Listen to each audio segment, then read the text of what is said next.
দেশ কি কোথায় গেছে যে আওয়ামী লীগকে পালাতে হবে? কে পালাবে? পালানোর মতো কি পরিবেশ হয়েছে যে আমাদেরকে কথায় কথা বলছে পালানোর সময়ও পাবে না? আমরা কি চোর না আমরা ডাকাত? আমি কি চোর? পালাবো কেন?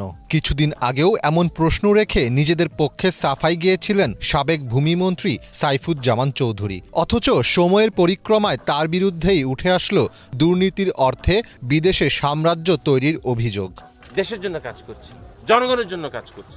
London, Dubai, new York, Singapore, Malaysia, কোথায় সম্পত্তি করেননি তিনি? অবৈধ টাকায় শুধু যুক্তরাজ্যেই গড়েছেন $250 মিলিয়ন সম্পদ, যার ফিরিস্তি দিতে 25 মিনিটের দীর্ঘ এক প্রতিবেদন প্রকাশ করেছে কাতার ভিত্তিক সংবাদ মাধ্যম আল জাজিরা, যার শিরোনাম দেওয়া হয়েছে দ্য মিনিস্টার্স মিলিয়ন্স। দুর্নীতির ক্ষেত্রে জিরো টলারেন্স। গতকাল প্রকাশিত আল জাজিরার সেই অনুসন্ধানী প্রতিবেদনে তুলে ধরা হয় সামান্য সরকারি বেতন পেয়েও ভিনদেশে কিভাবে সাম্রাজ্য তৈরি করেছেন তিনি। আল জাজিরা জানায়, সাইফুজ্জামান চৌধুরী 2017 সালের দিকে সম্পত্তি কেনা বাড়িয়ে দেন, তবে 2019 সালে মন্ত্রিত্ব পাওয়ার পর সম্পত্তি বাড়াতে আরও মরিয়া হয়ে ওঠেন তিনি। আপনাদেরকে বিদেশের এসে কি ক্ষমতায় বসিয়ে দিবে?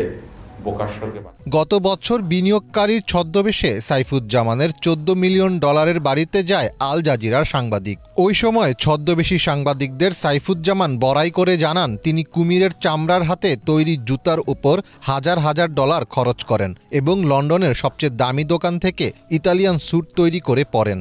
এছাড়া ওই সময় লন্ডনের নিজের বাড়িও ঘুরিয়ে দেখান তিনি, যেটিতে রয়েছে সিনেমা হল, জিম, ব্যক্তিগত এলিভেটর এবং নতুন রোলস রয়েলস গাড়ি রাখার নিরাপদ আন্ডারগ্রাউন্ড পার্কিং এরিয়া। আমরা পালাবো কেন? আমরা কোথায় পালাবো? জানা গেছে শুধু যুক্তরাজ্যেই 360টি বিলাসবহুল বাড়ি কিনেছেন সাইফুজ্জামান। লন্ডনের বাইরে দুবাইয়ে অন্তত 50টি সম্পদের মালিক তিনি। প্রতিবেদনে বলা হয়, সাইফুজ্জামান যুক্তরাষ্ট্রে 9টি বিলাসবহুল অ্যাপার্টমেন্ট কিনেছেন।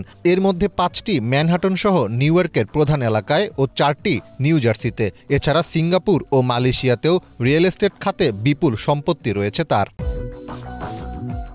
সাইফুজ্জামান চৌধুরী ইউনাইটেড কমার্শিয়াল ব্যাংকের নির্বাহী কমিটির চেয়ারম্যান ছিলেন। বাংলাদেশের শিল্প প্রতিষ্ঠান আর্মিড গ্রুপের চেয়ারম্যান হিসেবেও দায়িত্ব পালন করেছেন তিনি। বাংলাদেশের বর্তমান অন্তর্বর্তী সরকার তার বিরুদ্ধে এখন অর্থ পাচারের অভিযোগ এনে তদন্ত শুরু করেছে। ইতিমধ্যে তার ব্যাংক অ্যাকাউন্ট জব্দ এবং তার পরিবারের মালিকানাধীন ইউসিবিএল ব্যাংক নিয়ন্ত্রণে নেওয়া হয়েছে। প্রধানমন্ত্রী পূর্ণমন্ত্রীর দায়িত্ব দিয়েছেন। সাইফুজ্জামান চৌধুরী মূলত তার বাবার মাধ্যমে রাজনীতিতে সক্রিয় হন। তার বাবা চট্টগ্রামের আনোয়ারা আসন থেকে নির্বাচিত সংসদ সদস্য ছিলেন। বাবা মারা যাওয়ার পর ওই আসনে উপনির্বাচনে সংসদ সদস্য নির্বাচিত হন তিনি। একজন সফল ব্যবসায়ী হিসাবে নিজেকে পরিচয় দিয়ে আসলেও তার সম্পদের পরিমাণ দেখে রীতিমতো অবাক লন্ডন, দুবাই ও আমেরিকার ধন কুবেররা।